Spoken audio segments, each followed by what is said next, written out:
السلام علیکم ورحمۃ اللہ وبرکاتہ۔ کل فیس بک دیکھ رہا تھا تو ہمیں ایک پوسٹ وہاں پر نظر آئی جو بہت پیاری چیز تھی، اور اس میں بہت اہم چیز کی طرف اشارہ کیا گیا تھا، تو میں نے چاہا کہ اپنے ساتھیوں تک ضرور اس پیغام کو پہنچایا جائے۔ کچھ لوگ دنیاوی لالچ میں اتنا آگے بڑھتے ہیں، اتنا آگے بڑھ جاتے ہیں کہ وہ اس کی فکر ہی نہیں کرتے کہ ہمارے لیے یہ چیز درست ہے یا نہیں، بس اپنا فائدہ وہ دیکھتے ہیں اور بہت سارا جمع کرنے کی کوشش کرتے ہیں، جس کے لیے وہ ساری حدیں پار کر جاتے ہیں۔ دیہاتوں میں ایک کیڑا پایا جاتا ہے جسے گوبریلا کہا جاتا ہے، گوبر والا کیڑا۔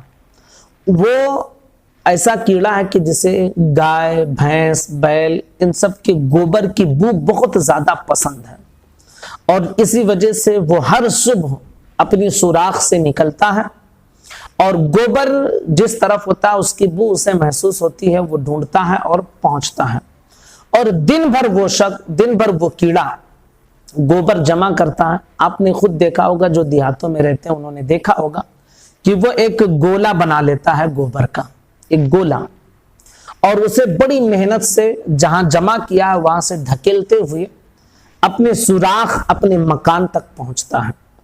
جب سوراخ کے پاس پہنچتا ہے تو کیا دیکھتا ہے کہ جو اس کے گھر کا سوراخ ہے، بل ہے، وہ تو بہت چھوٹا ہے، اور اس نے جو گولا گوبر کا جمع کیا ہے وہ بہت بڑا ہے۔ مسلسل وہ اس گولے کو اپنے سوراخ کے اندر داخل کرنے کی کوشش کرتا ہے، لیکن ناکام رہتا ہے۔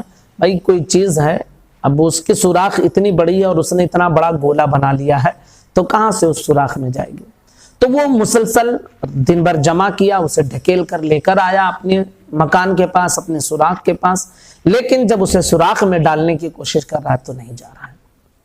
پریشان، حیران رہتا ہے اور مسلسل اسے اندر لینے کی کوشش کرتا ہے، لیکن تھک ہار کر وہ اسے باہر چھوڑ دیتا ہے اور اکیلے سوراخ کے اندر داخل ہو جاتا ہے۔ اتنا اس کیڑے کے بارے میں لکھا گیا تھا۔ اب اس کے بعد جو لکھا گیا وہ ہمارے لیے بڑی نصیحت کی بات ہے کہ کچھ انسان ایسے ہوتے ہیں جو دین کی ساری چیزوں کو پسے پشت ڈال دیتے ہیں اور دنیا جمع کرنے میں ہر حد پار کر جاتے ہیں، نہ حلال کی فکر نہ حرام کی فکر، کون سی چیز حلال ہے کون سی چیز حرام ہے، کچھ نہیں، بس چاہیے انہیں بہت سارا چاہیے، چاہے کسی کا خون کرنا پڑے، کسی کے جو ہے پسینے کی کمائی کو لوٹنا پڑے، کچھ بھی، کسی یتیم کا، کسی بیوہ کا، کسی مسکین کا، کسی کا مال لوٹنا پڑے، کیسا بھی، بس انہیں چاہیے، بہت سارا چاہیے، اسی فکر میں پوری زندگی وہ گزارتے ہیں۔ لیکن جب آخری وقت انہیں آتا ہے تو جانتے ہیں کہ آخری وقت میں اس شخص کی پوری زندگی کو ریمائنڈ کیا جاتا ہے اس کی نگاہوں کے سامنے۔ اب وہ شخص یہ سوچتا ہے کہ میں نے زندگی پر جو کچھ کیا وہ تو میرا سب یہی دھرا رہ جائے گا، میں جب اپنے اصلی مکان یعنی قبر میں جاؤں گا تو میرے پاس وہ کچھ بھی نہیں جائے گا۔ بالکل اسی گبریلے کی طرح کہ جس نے پورا دن جمع کیا، لیکن جب اپنے مکان میں داخل ہوا تو وہ جو کچھ پونجی اس نے جمع کی تھی وہ باہر چھوڑ دیا اور اکیلے مکان میں اپنے سوراخ میں داخل ہوا۔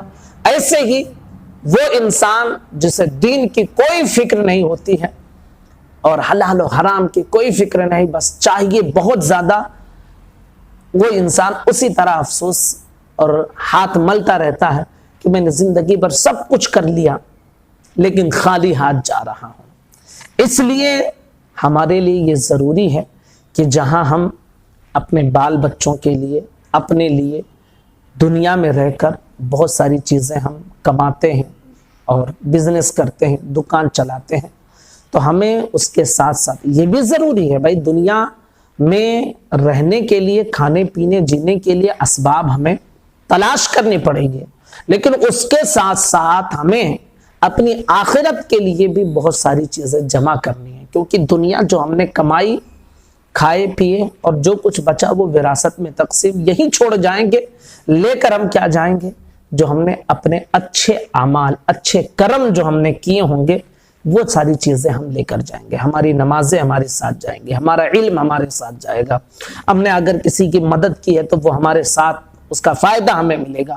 ہم نے کسی بیوہ کی مدد کی ہے تو اس کا فائدہ ملے گا. کسی غریب کی ہم نے مدد کی ہے اس کا فائدہ ملے گا.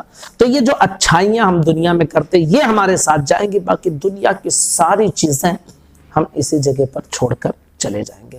تو میرے پیارے عزیز ساتھیوں، ہماری یہ ذمہ داری ہے کہ جس طرح ہم کمانے کی اپنے ذمہ داریوں کو ہم پورا کرتے ہیں اور گھر کے سارے اخراجات کو ہم پورا کرتے ہیں، اسی طرح اپنے آخرت کی بھی ہم فکر کرتے رہیں، نمازوں کی بھی پابندی کریں.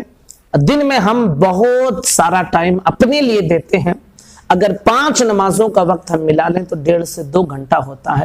24 گھنٹے میں سے کیا ہم 2 گھنٹہ اپنے مالک حقیقی، اپنے رب کے لیے جو ہمیں سانس دے رہا ہے، ہمیں رزق دے رہا ہے، ہمیں کھلا رہا ہے، ہمیں پلا رہا ہے، کیا ہم اس کے لیے اتنی قربانی نہیں دے سکتے ہیں؟ اگر نہیں دے سکتے ہیں تو پھر آپ ذرا سوچیں کہ ہم کیسے مسلمان ہیں. اس لیے دنیا کے ساتھ ساتھ ہمیں اپنی آخرت کو بھی دھیان میں رکھنا چاہیے. گزارش کروں گا اس کلپ کو اپنے تمام دوستوں تک ضرور شیئر کریں. السلام علیکم ورحمۃ اللہ وبرکاتہ.